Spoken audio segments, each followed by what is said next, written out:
Hello दोस्तों, astro shock prediction में आपका स्वागत है। प्री मार्केट रिपोर्ट प्रस्तुत कर रहा हूँ। सुबह के लगभग 7 बजे है। आज है 21 मार्च 2025 शुक्रवार का दिन। शुरू करने से पहले इस चैनल के डिस्क्रिप्शन बॉक्स में बिलो द टाइटल डिस्क्लेमर रखा है, इसको कृपया पढ़िए। यानी एज पर डिस्क्लेमर ये एजुकेशनल प्रोग्राम है। इसके तहत जो भी मैं बोल रहा हूँ ये मेरी पर्सनल राय है, मेरी खुद की राय है। आपके प्रॉफिट या लॉस, लाभ या हानि के लिए मैं और मेरा चैनल जिम्मेदार नहीं रहेंगे, रिस्पॉन्सिबल नहीं रहेंगे। ये प्लीज़ नोट कर करके। मेरा एस्ट्रो स्टॉक प्रेडिक्शन चैनल केवल और केवल सिर्फ और सिर्फ यूट्यूब पे ही अवेलेबल है, बाकी कहीं भी नहीं, ये भी नोट करके। और किसी भी इन्वेस्टमेंट या ट्रेडिंग के पहले शेयर मार्केट में आप किसी अच्छे फाइनेंशियल एडवाइज़र से कंसल्ट कर सकते हो, एडवाइस ले सकते हो, ताकि आपको लॉस ना हो। चलिए दोस्तों, शुरू करेंगे। दोस्तों, आज सुबह के संकेत क्या है वर्ल्ड मार्केट और हमारे मार्केट और डाउ फ्यूचर से। कल American market flat to negative close हो गया, लगभग 16 पॉइंट माइनस में क्लोज हो गया। यानी टोटली फ्लैटिश मूवमेंट था अमेरिकन मार्केट में कल। आज सुबह डाउ फ्यूचर लगभग 20 पॉइंट प्लस में चल रहा है, यानी 16 पॉइंट माइनस में, और डाउ फ्यूचर अभी 20 पॉइंट प्लस में, यानी total flattish. Okay. Asian market भी फ्लैटिश रुझान दिखा रहे हैं। एशियन मार्केट में जापान का मार्केट 150 पॉइंट प्लस में चल रहा है, यानी totally flattish. Okay. European future भी टोटली फ्लैटिश दिखा रहे हैं। हमारा जो गिफ्ट निफ्टी है वो भी टोटली फ्लैटिश दिखा रहा है। गिफ्ट निफ्टी भी 20 पॉइंट यानी 20 पॉइंट प्लस में दिखा रहा है। हल्का सा गैप अप ओपन, यानी टोटल फ्लैटिश ओपन होने के संकेत दे रहा है। आज का जो बड़ा संकेत है वो है क्रूड ऑयल। क्रूड ऑयल बढ़ा है दोस्तों, $72 के आसपास पहुंचा है अभी क्रूड ऑयल, जो $70 के आसपास कुछ दिन पहले था। यानी क्रूड ऑयल हल्का सा आगे बढ़ रहा है। और इसकी वजह एक ये कि चाइना का जो इकोनॉमिक डाटा आया है वो ठीक आया है। बाकी के वर्ल्ड मार्केट में भी इकोनॉमी ठीक ठाक कर रही है, ऐसे ही डाटा आ रहा है। क्रूड ऑयल बढ़ रहा है, ये थोड़ा चिंता का विषय है। डॉलर इंडेक्स और 10 साल के bond yield as it is है 103 और 4.25 के पास अमेरिका मार्केट की। इसमें भी कोई चेंज नहीं है दोस्तों। पुट कॉल रेशो निफ्टी का नीचे आ गया है, 1.20 के पास है। पुट कॉल इतना बढ़ गया मार्केट, लेकिन पुट कॉल रेशो नीचे आ गया है। ये थोड़ी मज़े की बात है। ये सब कंट्रोलेबल है दोस्तों। ज़्यादा बढ़ाते नहीं ये लोग। पुट कॉल रेशो ज़्यादा बढ़ाएंगे तो फिर ओवरबॉट हो जाएगा मार्केट। और बैंक निफ्टी का पुट कॉल रेशो भी वही है, 1.10 1.20 के पास है, यानी पुट कॉल रेशो अच्छा है। ओके। यानी बुलिश एक के ऊपर अगर पुट कॉल रेशो रहता है तो मार्केट बुलिश जोन में रहता है, मैंने आपको सिखाया है दोस्तों। इंडिया विक्स यानी वॉलेटिलिटी इंडेक्स जो है वो अभी आप देख सकते हो कि 5-5.5% कल गिरा था इंडिया विक्स, और अभी 12.5 के पास पहुंचा है। और आज क्या होता है वो देखना पड़ेगा, क्योंकि आज भी थोड़े से फ्लैटिश और टाइम पास के संकेत आ रहे हैं वर्ल्ड मार्केट से। यानी आज अगर कंसोलिडेशन जोन में जाता है मार्केट तो ये पुट कॉल रेशो और गिर सकता है, और ये कम से कम 11-11.5 तक आने के चांसेस ज़्यादा है। ओके। क्योंकि कोई बड़ी न्यूज़ तो अभी वर्ल्ड मार्केट में चल नहीं रही है दोस्तों। ट्रम्प भी थोड़े से मुंह बंद करके बैठे हैं अमेरिकन मार्केट को बढ़ाने के चक्कर में। ओके। उनको गाली पड़ी है शायद। ट्रम्प थोड़ा सा शांत हो गए हैं, ज़्यादा बात नहीं कर रहे, इसलिए वर्ल्ड मार्केट ठीक ठाक है दोस्तों। सबसे बड़ी बात कल एक हो गई है, बहुत दिनों के बाद बड़ी क्वांटिटी में बाइंग आ गई है फॉरेन इन्वेस्टर से, एफआई से। और ये लगातार तीसरा दिन है एफआई की ज़बरदस्त बाइंग का। एफआई ने लगभग कल के सत्र में 3,200 करोड़ के आसपास का माल कैश में बाई किया है। जी हाँ, आपने सही सुना, बाई किया है 3,200 करोड़ के आसपास का माल। इतनी क्वांटिटी में पिछले महीनों से, अगर ब्लॉक डील नहीं है तो पिछले महीनों से लगातार कोई कभी एफआई ने बाइंग नहीं की थी।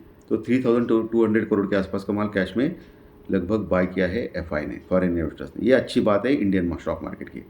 यानी एफआई अभी शॉर्ट कवर कर रहा है, सीधी सीधा मतलब है। और वही डीआई ने बहुत दिनों के बाद सेलिंग की है, 3,100 करोड़ के आसपास का माल कैश में, 3,100 करोड़ के आसपास का माल सेल किया है। डीआई ने बहुत दिनों के बाद सेल किया है।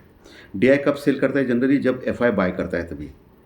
डीआई यानी हमारा डोमेस्टिक इन्वेस्टर होता है, म्यूचुअल फंड वाले, वो मार्केट को सपोर्ट करते हैं, तो उनको बाय करना ही पड़ता है जब मार्केट गिरता है। तो अभी मार्केट बढ़ रहा है और एफआई बाइंग कर रहा है, तो डीआई सेल करेगा नेचुरली। ठीक है। और अभी फॉरेन इन्वेस्टर की जो लॉन्ग पोजीशन है वो बढ़ते ही जा रही है। कल के सत्र में भी वो 30-35% के आसपास अभी लॉन्ग पोजीशन बन चुकी है, जो सिर्फ 4 दिन पहले उनकी कितनी थी? 16% थी। सिर्फ 4 दिन पहले फॉरेन इन्वेस्टर्स यानी एफआई की लॉन्ग पोजीशन इंडेक्स में सॉरी इंडेक्स में निफ्टी या बैंक निफ्टी या सेंसेक्स में सिर्फ 16% की थी। अभी कितनी पहुँचे? 30-35% के आसपास पहुँचे। यानी सोचिए कितना शॉर्ट कवर किया रहेगा। ऑलमोस्ट डबल शॉर्ट कवर किया उन्होंने नीचे से 16% से। अभी भी शॉर्ट बाकी है, अभी भी 65 to 70% शॉर्ट्स अभी भी इंडेक्स में बाकी है एफआई के।